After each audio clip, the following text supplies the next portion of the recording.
No Elas Pautam RJ de hoje, vamos debater com duas mulheres que ocupam postos-chave de políticas no Parlamento e no Executivo. Vamos conversar com a deputada federal Soraya Santos e com a secretária estadual de Educação, Roberta Barreto de Oliveira, duas forças da natureza. Que alegria receber as duas aqui no nosso estúdio da TV Alerj, que está sempre franqueado e aberto para vocês. Secretária, quais são... A senhora está há 2 anos e alguns meses à frente da Secretaria Estadual de Educação. Quais foram as políticas públicas que a senhora já conseguiu implementar, as que são justamente voltadas para as mulheres? Eu acho que essa gestão, né, feminina no poder público, ela vai olhar mais para dentro de casa, literalmente para as necessidades das mulheres no dia a dia, porque nós somos conhecedoras da Soraya, vivemos com intensidade esse dia a dia. Lá na Secretaria de Estado de Educação, por exemplo, pela primeira vez implantamos políticas educacionais que, direta ou indiretamente, beneficiam as mulheres. Recentemente, por exemplo, lançamos o programa Educautismo. O Educautismo, ele tem por base fazer a formação do professor para melhor receber os alunos autistas na rede estadual de ensino. Você imagina, Soraya, a dificuldade, Cláudia, que a mãe atípica desses estudantes já tem no dia a dia. Essas mães enfrentam dificuldades com o sistema de saúde, dificuldades socioemocionais, e incluir os seus filhos na escola requer uma preparação muito grande. Então, tudo é muito novidade, mas nós temos atualmente 17 mil alunos no curso de formação de professores do ensino médio. Imagina que 90% são mulheres fazendo o curso de formação de professores. E já estamos oferecendo esse curso de formação com título de especialização para o ensino médio, uma pós-graduação do ensino médio, para que essas futuras professoras já saiam formadas, sabendo compreender melhor esse processo de inclusão e o tratamento com os estudantes autistas. Além disso, formando também professores da Ativa, em parcerias também agora, porque a Alerj, o presidente Rodrigo Bacelar, nos pediu para expandir esse curso também para as prefeituras. Enfim, o que nós percebemos? São políticas setoriais, mas que vão beneficiar diretamente ou indiretamente as mulheres. E, nesse caso, as mães atípicas, né, que são aquelas que estão nessa luta constante. Deputada Soraya, a senhora que é a representante do PROCON Federal Feminino, né? Essa parceria com a Secretaria de Estado através da secretária estadual é fundamental. É fundamental porque desde que eu cheguei no Parlamento, Cláudia, é um prazer enorme estar aqui com você no Elas Pautam Rio de Janeiro, principalmente com a nossa secretária Roberta, que é uma mulher muito articulada, muito preparada para o tema que a gente está discutindo. Desde que eu cheguei, eu vi o quanto é importante ter mulher na política, porque a política ela é indutora de mudança de processo e precisava do olhar feminino para corrigir essas leis que lá de trás foram elaboradas só para homens. Mas também ficou muito claro para mim, e eu faço isso desde o primeiro momento, marcar em cima das instituições, sejam públicas ou privadas, para que tenham, por exemplo, mulheres no seu conselho, na sua direção, mostrar, por exemplo, para os prefeitos, para os governadores, para o próprio corpo nacional, que você não pode fazer gestão pública sem ter mulher. E aí você precisava evidenciar o que muda naquele órgão a partir desse olhar. Então, por que eu falo de Roberta? Porque no Estado, por exemplo, a gente tem mais facilidade de ter mulher. Mas se eu pensar em Ministério, Roberta, de Educação, nós só tivemos uma ministra mulher que foi para o mandato tampão. Quando você tem contrapartida, mais de 70% da mão de obra da educação é toda feminina. Então, não é nem por questões de experiência. Eu vou te dizer por que é, Roberta. Porque Ministério da Saúde e Ministério da Educação são ministérios que têm recursos. E aonde tem recursos, parece que a mulher só entende de economia doméstica. Mas a gente precisava evidenciar o que mudou na educação. Lógico que ela tem que ter conteúdo educacional para estar aqui. Mas o olhar dela feminino vai além. Ela vai buscar a mãe atípica, porque ela sabe o que faz. Ela vai buscar uma formação na primeira infância, porque primeira infância não tem nada a ver com um lugar de você colocar uma criança para a mãe trabalhar. Isso foi de antigamente. A neurociência já mostrou que essas sinapses cerebrais, elas ocorrem de 0 a 3 anos. E aí a gente vê os índices de analfabetismo no Brasil que aumentou. Então, uma mulher, ela consegue enxergar, por exemplo, eu tenho conversado com a Roberta, aquela menina que teve filho cedo e que antigamente, Claudinha, as mães diziam assim, agora você vai trabalhar. Peraí, tem tecnologia, ensino à distância. E essa generosidade compartilhada, quando ela faz uma parceria com a Alerj, por exemplo, ela está pegando este legado e entregando às prefeituras para poder fazer chegar na ponta. Então, assim, nós precisamos estar em espaços como esses que vocês estão abrindo para mostrar o olhar da mulher sobre a política pública. Todo governante deveria ter metade do seu secretariado de homem e metade de mulher. Com certeza. Eu acho que a receita ia render mais, né? Mas eu acho que a deputada falou uma coisa muito importante. Primeiro, as mulheres já há muito tempo, né, já são as mulheres o grande mote de circulação da economia no Estado, ou, quiçá, no país, né? A grande massa trabalhadora, mas, acima de tudo, nós somos a maioria populacional. E o que nós pensamos em relação a isso? Hoje, ocupar o cargo de mãe, profissional, dona de casa, esposa, tudo isso requer realmente que o poder público tenha políticas que possam facilitar o dia a dia da mulher. No âmbito da educação, por exemplo, uma das coisas que a gente precisa ensinar visceralmente é a mulher a falar sobre todas as violências que ela sofre no dia a dia. O que a gente percebe com isso, Soraya? A sociedade, acima de tudo, fez a mulher viver enclausurada, né? Dentro da sua caixinha, dentro da sua proteção. E, recentemente, a Alerj, Cláudia, promulgou uma lei de combate à violência infantil, né, conhecida como Lei Maura de Oliveira. Nós, na educação, nós fizemos questão de implementar e formar as nossas futuras professoras também para identificar cenários de violência infantil. Percebemos também que podemos utilizar os nossos mecanismos já de controle de violência no ambiente escolar a favor da família, porque quando um professor, uma professora registra essa violência no nosso RVE, que é um registro eletrônico de violência escolar, você já começa a criar uma estatística que não era percebida no estado do Rio de Janeiro. Mas os nossos professores precisavam entender melhor esse cenário para poder ter coragem de não só de denunciar, mas também de auxiliar o estudante que está sofrendo essa violência. E, Soraya, por incrível que pareça, na maioria das vezes é a mulher a vítima que mais aparece nesses cenários. E só um olhar de uma secretária mulher... É a vontade política, Cláudia, eu vou dizer por quê. É aquilo que eu falo sempre, a lei não pode acontecer em Brasília, ela tem que acontecer na ponta. E você precisa dos atores para isso, para essa execução. Então, por exemplo, você tem uma lei que já obriga as escolas, por exemplo, a falar da Lei Maria da Penha, identificar esse sinal. Sim. A lei está lá.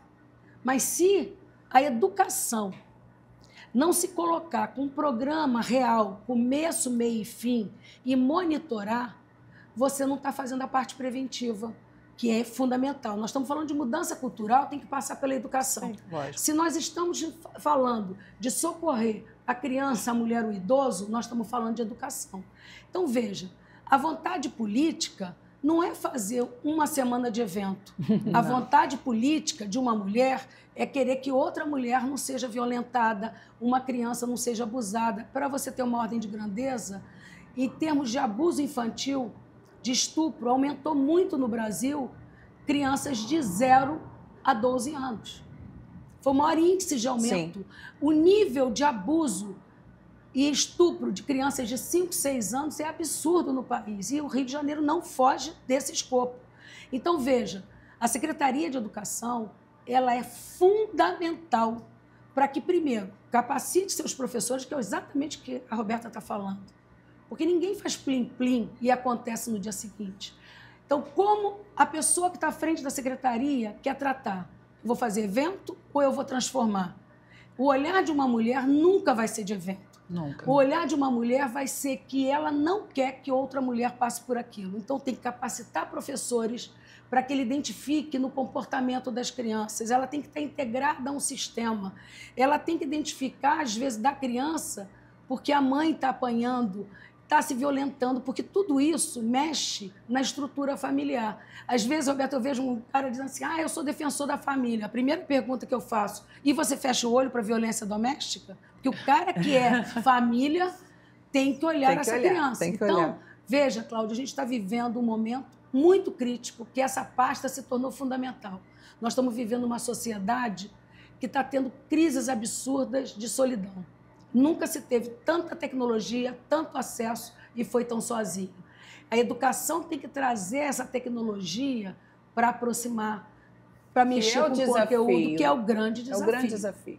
Você fazer todas essas pautas pensando na sociedade contemporânea, nos valores da família e também, principalmente, nos nossos objetivos e nossos deveres enquanto gestão pública, você otimizar tempo, fazer garantias de direitos, tudo por meio da educação. Então, quando você trabalha na educação, não apenas essas pautas prementes, mas também as mais antigas pautas do passado, né? Desigualdade de gênero, que é muito abundante, um tema assim que a gente central. Não pode se furtar, né? Então, a escola, ela tem hoje não só esse dever curricular, né? A escola, ela se torna uma extensão da família quando ela pontua as desigualdades, principalmente as desigualdades sociais. Parêntese, entendeu? Você entendeu a fala de uma mulher? Lógico.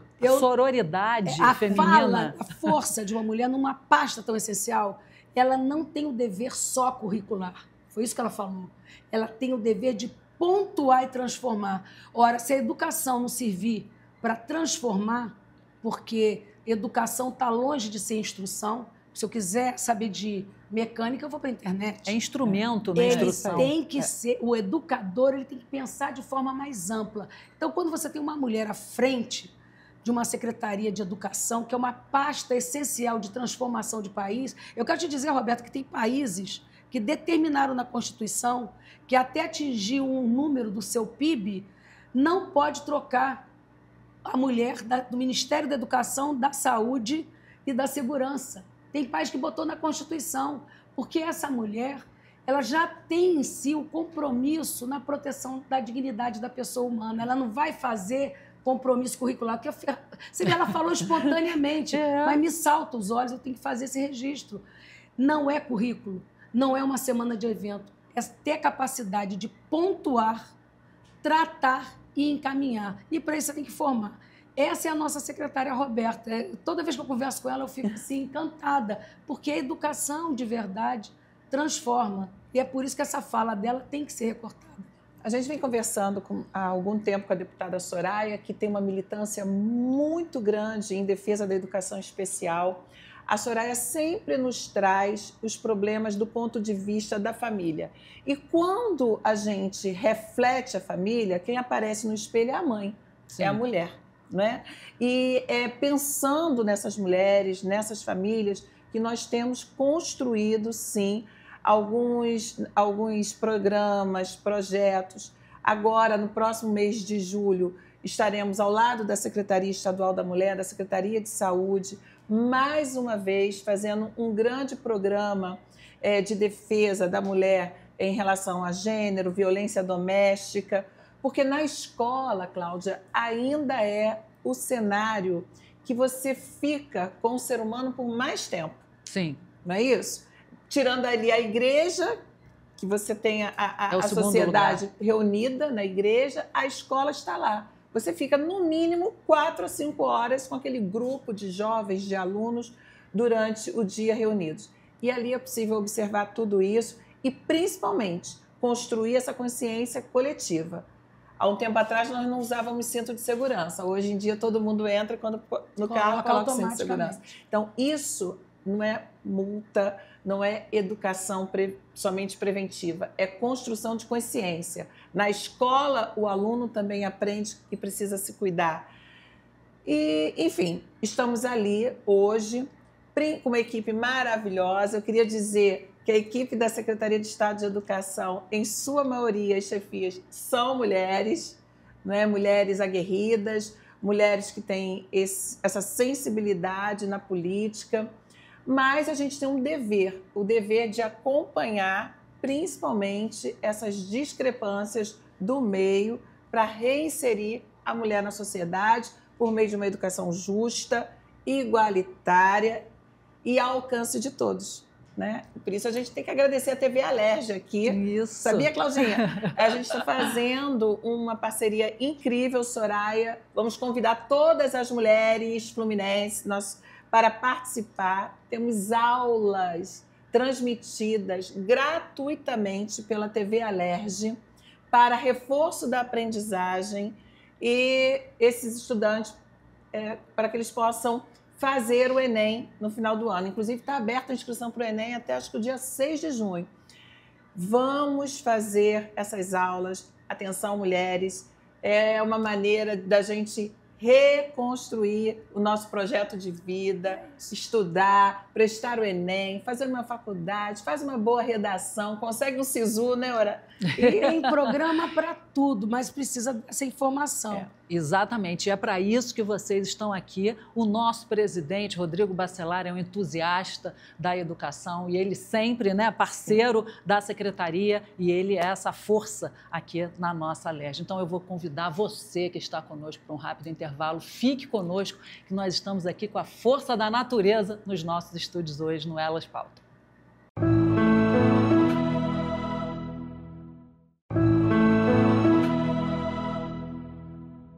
Estamos de volta com Elas Pautam RJ hoje com a deputada federal Soraya Santos e a secretária de Estado de Educação, Roberta Barreto. Deputada Soraya, a senhora que é uma deputada do 3º mandato, muito experiente, uma pessoa voltada para os números. Conta um pouco como é que estão essas estatísticas dos seus estudos das políticas voltadas para as mulheres. Dentro da educação? Dentro da educação. Bom, eu volto a dizer, a gente faz leis, mas a gente precisa muito do executivo estadual ou local para que elas sejam implementadas. Então, o que a gente vem detectando, por exemplo, nós temos leis que obrigam as escolas a terem um lugar de amamentação, porque as meninas que têm filho precoce, elas às vezes não vão com vergonha. E isso é uma política pública que precisa ser absorvida. Nós temos a dor das mães atípicas, que muitas vezes estão ali, né, completamente desassistidas, então a gente espera que seja potencializada a possibilidade dela se formar, como a gente vê acontecendo aqui no estado do Rio de Janeiro. Cláudia, eu já procurei a secretária Roberta e todas as minhas demandas, ela sempre para ouvir, isso é fundamental. Nós temos um problema chamado educação especial. A educação especial, ela não trata só da pessoa com deficiência. A educação especial fala de especificidade, é o olhar do aluno rural, o olhar do aluno indígena, o olhar da superdotação, o olhar do neurodivergente, é o olhar de quem tem limitação física. Veja, a luta pela inclusão foi de tal forma que quando se fala de educação especial, parece que esqueceu as outras. Uhum. E nós temos um grave problema nacional, que é o que fazer com as crianças de superdotação, porque elas são neuroatípicas. Uhum. É diferente de um aluno que ele tem alto rendimento, um QI alto, que ele tem uma educação linear, ele é bom em tudo. O superdotado, ele é bom às vezes numa área, a nível universitário, mas o que é simples ele não realiza. Só no MEC nós temos mais de 48 mil crianças cadastradas. É um sofrimento para as mães, é um sofrimento para as crianças que estão aqui hoje tomando remédio para TDAH e não tem. Eles estão muitas vezes sendo discriminados. Tem que ter um olhar individual para cada um. Porque é o olhar individual. A educação especial é educação com especificidade. Naquele momento você tem que fazer um recorte. E isso é de fundamental importância neste momento que o país está rediscutindo isso, ter o orgulho de ter no meu estado uma secretária mulher com trajetória, porque eu não defendo mulher por ser mulher, é mulher que tem histórico, E a Roberta, por exemplo, ela foi, na época do Fundef, a primeira secretária municipal, à época em Caxias, a aplicar esse investimento no país. Foi um desafio. No país. Nós estamos falando de uma virada. Ela transformou. Ela transformou. Então, eu estou falando de uma mulher que compra briga. E a educação, eu volto a dizer, você quer falar de um ser humano? 3 pilares: família, educação e igreja. Porque nenhum desses 3 desistem da pessoa humana. É ali que forma o ser humano. E nós estamos, no momento, sacudindo valores, mexendo com essa criança que está com depressão, os índices de mutilação que a gente está enfrentando. E né? Soraya, eu queria abrir um parêntese, porque nós percebemos isso. Logo que chegamos em março de 2023, Cláudia, percebemos que o índice de bullying, as mães, como se reportavam às escolas, né? Porque a mulher é aquela que vai cuidar do cartão de transporte do filho, aquela que cuida da matrícula, aquela que cuida da alimentação. É impressionante isso, né? Eu falo que a mulher é multifacetada. E o que acontece? Percebendo tudo isso, nós também avaliamos o grau de estresse. A escola também estressou, o professor também estressou, a professora com síndrome de Burnout e tantas outras questões, porque você está numa pós-pandemia, então, com muito mais consequências socioemocionais. Aí nós construímos um programa, hoje nós temos o EduBem, que é um programa de educação com psicólogos educacionais e assistentes sociais, que fazem uma grande pesquisa na rede, visitam as unidades escolares, especialmente nas escolas que já possuem, já nos reportaram esses estresses diários, né? Pode ser o bullying, pode ser a briga com o colega, problema com o professor. Então, esse grupo de profissional especializado se dirige até a escola para entender melhor esse cenário, entender melhor esse ambiente, conversar com o nosso pedagógico e, dali, encontrarem caminhos, não para o tratamento, porque a escola não é um posto de saúde, nem um posto do CRAS de assistência social, mas é, sim, um veículo, um meio para você chegar até a ponta aonde deve ter esse atendimento especializado. E é impressionante o que nós encontramos, Soraya, após a pandemia, um cenário assim devastador, porque a gente acredita que esses problemas emocionais eles se reverberaram com muita grandeza após a pandemia. Mas é isso, são políticas que sempre têm a mulher ali à frente como condutora, seja das causas ou dos próprios efeitos ou até mesmo do tratamento. A gente quer ressaltar que todo esse diagnóstico, Cláudia, ele aparece para a gente nesse registro de violência escolar. Porque as violências elas podem ser de gênero, racismo, raça, cor, religião. Foi uma implementação da sua gestão. É, né? Uma implementação nossa, tá? Então, eu falo isso porque a deputada Soraya, ela acompanha determinadas estatísticas, principalmente dessas violências, e hoje, no Rio de Janeiro, com esse olhar mais criterioso, nós podemos acompanhar a rede, que não é pequena, são 600 e poucos mil alunos, e ainda temos aí, basicamente, 400 mil famílias envolvidas diretamente na rede estadual. Quando a Cláudia fala de números, não é que eu goste de números, mas contra números não há discussão. E se você não tem números, você também não está tratando. Eu estou achando que eu estou tratando. Porque, de um modo geral, todos nós vivemos naquele mundo nosso em bolha.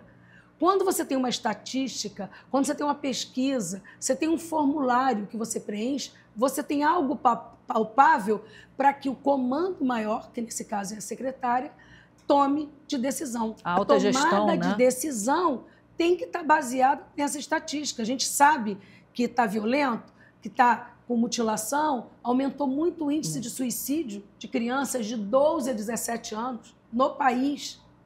Então, tem algo que a gente não está enxergando. Então, quando você tem uma secretária comprometida, não com a base curricular, mas entendendo que a educação ela vai além, ela transforma, ela precisa gerar dados, identificar e tratar, aí a coisa começa a acontecer, porque o processo educacional é lento. Fora isso, a secretária ainda tem outros desafios, porque nós já estamos falando de inteligência artificial. Sim. Né? Nós estamos já discutindo inteligência artificial de uma geração de meio que se acostumou, como muitos adultos, ao Dr. Google. Inteligência artificial é diferente. Aliás, eu queria fazer um parênteses, Cláudia. Você já Fique à viu que a vontade. maioria dos sites ou dos apps que possuem, né, que são inteligência artificial, a voz é de mulher? Tá vendo? É verdade, é verdade. Vocês já perceberam que a imagem normalmente é uma imagem feminina? As de violência eu sabia por quê? Porque quando a gente fala de violência, e aí isso é um dado importante, as mulheres têm muita dificuldade de conversar com homens. Quando fala de pedofilia, elas vão procurar normalmente uma voz feminina de acolhimento. Então, nessa área eu já sabia. Agora, existe um estudo até da decoração que diz que é agradável aos olhos humanos a forma feminina. Por isso que quando você entra num espaço e ele está decorado com formas pontudas, que não são as formas femininas, o espaço, via de regra, ele não agrada tanto ao olhar médio humano por conta disso. Então, vem de outra dimensão, né? E é por isso que a gente fala sempre nessa discussão. Mas eu quero deixar claro que não é na política, não é no executivo, eu faço em todos os órgãos. Por exemplo, uma vez eu brinquei com o ministro Dias Toffoli que a Casa da Justiça tinha de ter justiça em casa. E ele fez uma resolução para que os pareceres tivessem, né, toda essa visão, com olhar de gênero, recorte de gênero. E hoje, porque você tinha a seguinte dificuldade, você podia ter, por exemplo, juízas, pode ter um número maior de mulheres, mas se você colocasse numa lista 2 mulheres e um homem, pergunta quem era nomeado para desembargador. Olha. O homem. Hoje, você sabe como é, Cláudia? Uma lista tríplice só de mulheres, uma mista. Uma só de mulheres, uma mista, até ter paridade, porque nós somos a representação da sociedade. A OAB já colocou metade do comando, não é a OAB mulher, não, é a OAB. Metade do comando é de mulheres, metade de homens. Quando ela ri, mas eu falo, meu sonho é que cada executivo, se inteligente for, estiver enxergando, a dica que a gente está dando é metade do secretariado de mulheres e metade de homens. Ele vai fazer uma revolução. Sabe o que vocês podiam fazer? Aproveitar aqui o canhão de audiência da TV Alerj e mandar um recado, cada uma para o seu segmento. A senhora para o segmento político e a senhora para o segmento estadual, federal e estadual, para entusiasmar mais mulheres a participarem desse processo, ao que cada uma faz parte. Para que as mulheres tenham mais esse conhecimento. O que vocês sempre quiseram dizer para os seus públicos e nunca tiveram essa oportunidade? Eu queria dizer para as mulheres que estão nos assistindo o quanto a política ela é necessária no dia a dia. Não é o asfalto que eu estou falando. Eu estou falando em políticas públicas, direitos, conquistas. Então, não é suficiente a militância só para eleger A, B ou C. Acompanhar isso e mostrar o quanto a política entra na sua vida. Porque, assim como os médicos não é tudo igual. Você tem o ortopedista, o cardiologista, os políticos também não são iguais. Eles têm níveis diferentes, funções diferentes, e isso não precisa ser confundido. Então, eu gostaria que vocês acompanhassem e fizessem pressão mesmo em todos os poderes, seja ele executivo, judiciário ou legislativo. Tem que ter mulheres em todos os espaços de decisão. E pedir a vocês que, independente da política, tem muito movimento civil, vários organismos, Mulheres do Brasil, Quero Você Eleita, várias mulheres que se organizaram na sociedade para mostrar esses indicadores do dia a dia. E não é à toa, Claudinha, que chegou na última eleição, as mulheres que eram prefeitas desse país ocupavam as menores cidades, de menor PIB. É quando assim, está tudo ruim, coloca a mulher. É igual dentro de casa. E na última eleição, olha que dado incrível. Todo segundo turno tinha mulher disputando. Isso significa que a sociedade está enxergando que só vai ser um país melhor se tiver mulher e homem decidindo a sua vida. Só vai ter um país mais justo se tiver mulher e homem em todos os níveis da justiça. E assim por diante. Então, nós temos que buscar mulheres que não são por ser mulheres, que têm todo um histórico de trabalho, que a gente agradece as que vieram antes da gente. Sim. Mas nós temos, né, Roberta, a obrigação de melhorar o caminho de quem vai vir. Esse é meu recado. E para os seus estudantes, para toda essa rede, para os professores? Eu queria me apropriar desse discurso da deputada Soraya e falar o seguinte: tudo isso que a deputada Soraya comentou, do que você é na sociedade, do que você pode ser, do projeto de vida que você desejar ter, se constrói com muito mais poder se você tiver o conhecimento, a educação como sua grande aliada. Então, o que eu diria para todos os estudantes, e principalmente para as nossas alunas, não desistam. Terminem os seus estudos, não no ensino médio, porque o ensino médio é ali ao meio do caminho. Prossigam, aproveitem todas essas oportunidades de estudo, de reforço de aprendizagem, de provas de aceleração da aprendizagem. Aproveitem, construam um futuro confiantes no seu poder. Sim, nós, mulheres oriundas de todas as classes sociais, podemos ser aquilo que desejarmos ser, mas com a companhia do estudo, da educação, do conhecimento, o caminho fica mais curto. E para falar com vocês, quer dizer, a nossa espectadora que gostou e falou mulheres fortes, vou me espelhar nelas, quero seguir, como é que faz? Tem algum arroba, alguma coisa? Todos nós de vida pública temos o nosso Instagram, são as ferramentas, pode se comunicar por ali, né? dep.soraya com Y Santos. Mas tem telefone do gabinete, vou deixar aqui para depois vocês colocarem aqui embaixo o link de acesso. Né? Essas são as formas da gente se comunicar. Também tem a Procuradoria da Mulher, que é um grande canal que traz para a gente aquilo que ela já tem por conhecimento de direito. Né? A Procuradoria é exatamente isso, é o poder que vem do conhecimento das leis, aquilo que eu tenho que me apropriar para fazer acontecer. E que a senhora está fazendo amalgamar todas as instituições, né? Todas, porque não é a Soraya, são as Mulheres Unidas. Eu coloquei, Roberta, o nosso sistema linkado a todas as assembleias legislativas e a todas as câmaras de vereadores, desde que tivesse Procuradoria da Mulher. É o PROCON das mulheres. É isso aí. É isso aí. E para falar contigo? Bom, tem lá o Instagram, né, como pessoa pública, @profa.roberta.barreto. Vamos deixar também aqui o e-mail, o telefone de contato da Secretaria de Educação. Acima de tudo, tenho muito orgulho de dizer que sou professora, mãe, avó, dona de casa e dizer que tenho muito orgulho de conhecer o chão da escola como um espaço de extensão da família. Né? Eu acho que o amor, o afeto, o acolhimento é o princípio de uma escola próspera. E é isso que a gente vem trabalhando todos os dias para construir uma educação mais saudável, de melhor qualidade em todo o estado do Rio de Janeiro. Muito obrigada às duas, mulheres muito poderosas e firmes e muito atuantes, mais que tudo. Muito obrigada. Agradecemos demais a você. Muito obrigada pelo espaço. Muito obrigada pela presença de vocês e pela audiência de vocês, que nós sabemos que é uma questão de escolha. Até o próximo programa, onde elas pautam RJ.